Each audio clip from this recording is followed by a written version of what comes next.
warahmatullahi wabarakatuh. Halo teman-teman semuanya. Sebelumnya, perkenalkan nama saya Alda Cahaya Fisabilillah dengan NIM 145. Kepada yang saya hormati, Bapak Arman selaku dosen pengampu mata kuliah Media Pembelajaran Berbasis ICT, dan yang saya hormati rekan-rekan semuanya.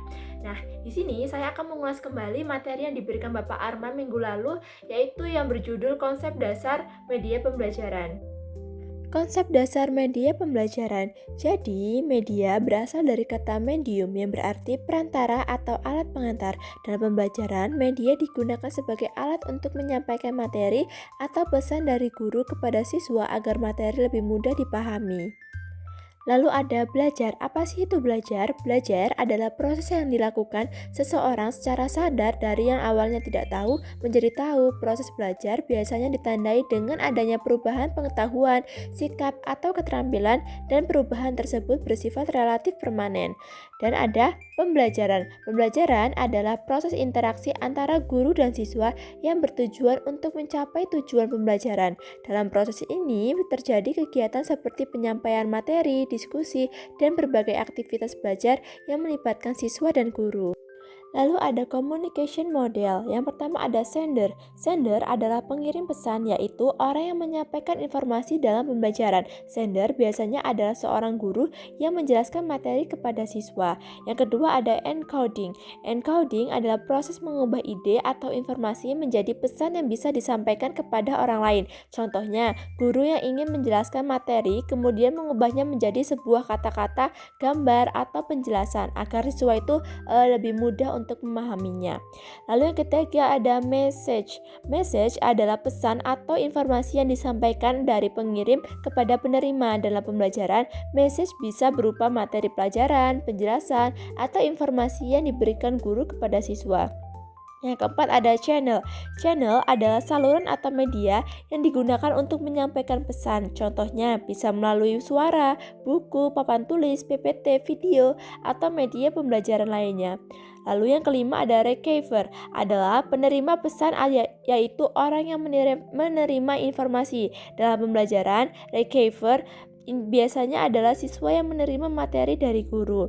Lalu yang keenam ada decoding, adalah proses memahami atau menafsirkan pesan yang diterima. Artinya, siswa itu mencoba mengerti dan memahami materi yang dijelaskan oleh guru. Yang ketujuh adalah feedback. Feedback itu adalah tanggapan atau respon dari penerima pesan kepada pengirim. Contohnya, siswa itu bertanya, menjawab pertanyaan dari guru, atau memberikan pendapat setelah menerima materi. Lalu yang ke-8 ada noise. Noise itu adalah gangguan yang dapat menghambat proses komunikasi. Misalnya itu seperti suara bising di kelas, siswa tidak fokus, atau media yang kurang jelas, sehingga pesan tidak bisa tersampaikan dengan baik. Selanjutnya ada tujuan pemanfaatan media pembelajaran. Yang pertama ada memperjelas penyajian pesan. Media pembelajaran membantu menjelaskan materi agar tidak hanya berupa kata-kata saja, sehingga siswa itu lebih mudah memahami apa yang dijelaskan oleh guru.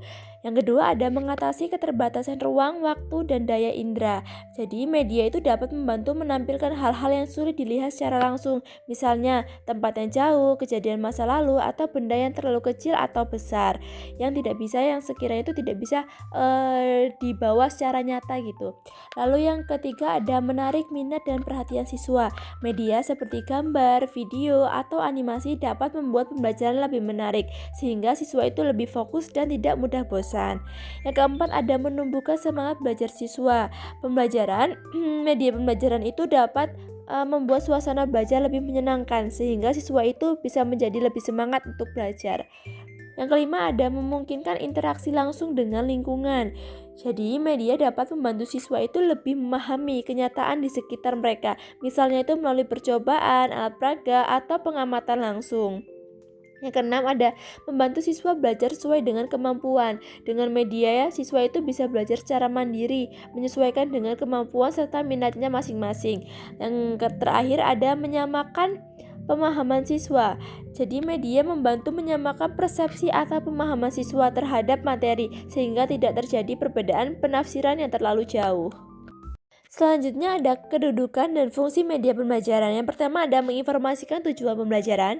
Yang kedua memotivasi peserta didik, menyajikan informasi, menstimulasi diskusi dan interaksi, mengarahkan aktivitas belajar peserta didik, mengontrol aktivitas peserta didik, memberikan penguatan, memberikan simulasi, melakukan penilaian, administrasi, dan yang terakhir adalah penelitian dan pengembangan.